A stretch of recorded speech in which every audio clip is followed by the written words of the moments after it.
Hello bachcho, let's read this question. So this question says a vector is given by a is equal to 4i cap plus 3j cap plus 5k cap where alpha, beta and gamma are the angle made by the a vector with the coordinate axis.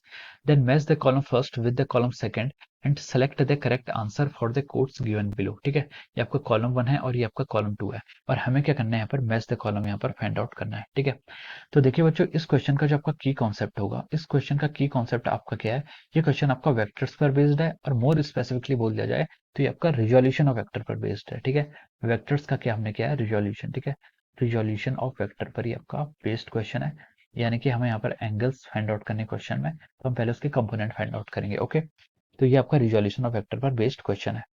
तो देखिए बच्चों, इस question को देखिए, कोई भी vector होता है, ये आपका देखिए थ्री डायमेंशनल वेक्टर है, इसमें आई जे के कैप तीनों एक्सिस हैं। ठीक है, रिजोल्यूशन ऑफ वेक्टर का मतलब होता है कि जैसे आपका ये आपका एक कोऑर्डिनेट एक्सिस है, कार्टेशियन कोऑर्डिनेट है, एक्स वाई और Z, these three are mutually perpendicular to each other.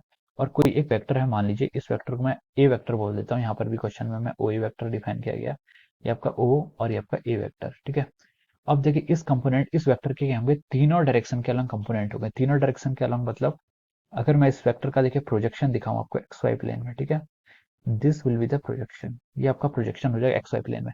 यानी कि देखिए ये जो वेक्टर है, ये आपका एक्स एक्सिस से कितना एंगल बना रहा है, आपका अल्फा, सॉरी अल्फा गिवन है, वाई एक्सिस से आपको बीटा एंगल गिवन है। ठीक है, इसका प्रोजेक्शन बनाएगा, वो एंगल की बात कर रहे हैं। ठीक है, और जेड एक्सिस से आपका गामा एंगल बना रहा है। ठीक है, तो ये आपका क्या होगा, ये आपका प्रोजेक्शन हो जाता है वेक्टर का तीनों एक्सिस के अलावा। ठीक है, इस तरह से हम बोल सकते हैं रिजोल्यूशन ऑफ वेक्टर ये होता है। हमें क्वेश्चन में यहाँ पर अल्फा बीटा गामा तीन वेक्टर्स इसके फाइंड आउट करने हैं। अल्फा बीटा गामा मतलब ये एंगल्स की वैल्यू को हमें फाइंड आउट करना है। तो चलिए क्वेश्चन को स्टार्ट करते हैं। तो देखिए वेक्टर आपको क्वेश्चन में गिवन है, क्या गिवन है, 4i cap plus 3j cap plus 5k cap and where alpha beta gamma are the angles made by the vector with the coordinate axis. तो देखिए इस वेक्टर का पहले मैग्नीट्यूड कैलकुलेट कर लीजिए। मैग्नीट्यूड कितना हो जाएगा इस वेक्टर का, देखिए मैग्नीट्यूड होता है इसका जितने भी कोफिशिएंट है उसका स्क्वायर करके उसका अंडर रूट कर लेंगे।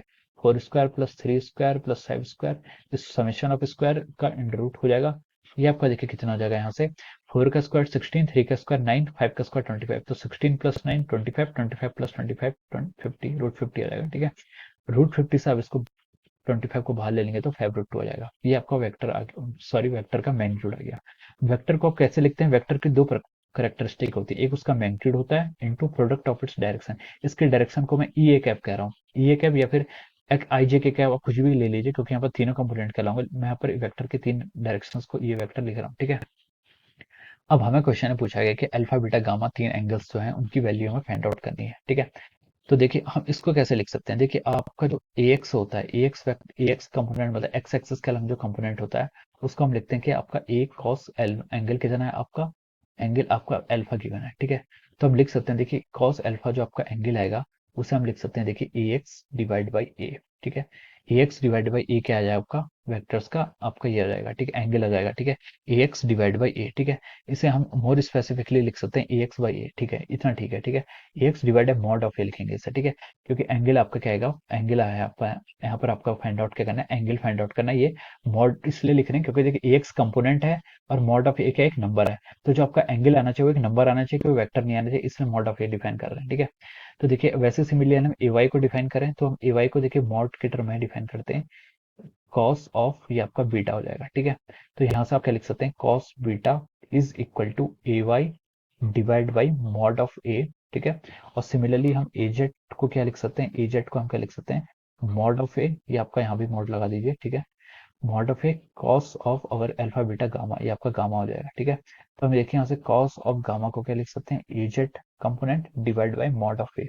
ओके, अब देखिए एक्स कंपोनेंट क्या है, एक्स कंपोनेंट मतलब एक्स का आई कैप का जो कोफिशिएंट है, ठीक है, वो कितना है, 4 है। क्वेश्चन में देखिए गिवन है 4 डिवाइड है मॉड ऑफ ए कितना गया आपका, 5 रूट 2 आ गया। ओके, ए वाई कितना है, ए वाई आपका देखिए 3 गिवन है, मॉड आपका 5 रूट 2 आएगा। एजेड कितना गिवन है, 5 गिवन है, और मॉड आपका क्या आएगा, आपका 5 रूट 2 ही आएगा। ओके, ये आपका cos alpha cos beta cos gamma आ गया। ठीक है, अब देखिए यहाँ से आप अल्फा बीटा गामा की वैल्यू फाइंड आउट कर लीजिए। ठीक है, इसको आप इक्वेशन 1 मान लीजिए, चलिए इसको आप इक्वेशन 2 मान लीजिए, और this is our equation number 3, ये आपकी इक्वेशन 3 हो जाएगी।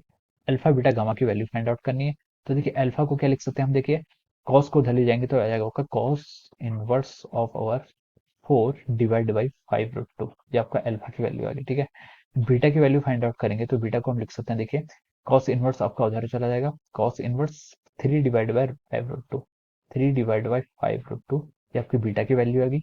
गामा की वैल्यू को क्या लिख सकते हैं, इक्वेशन 3 से देखिए कॉस इनवर्स आपका राइट साइड चला जाएगा, ये आपका 1 डिवाइड बाय रूट 2, 5 से 5 कैंसिल हो गया तो 1 डिवाइड बाय रूट 2 आ गया, ठीक है।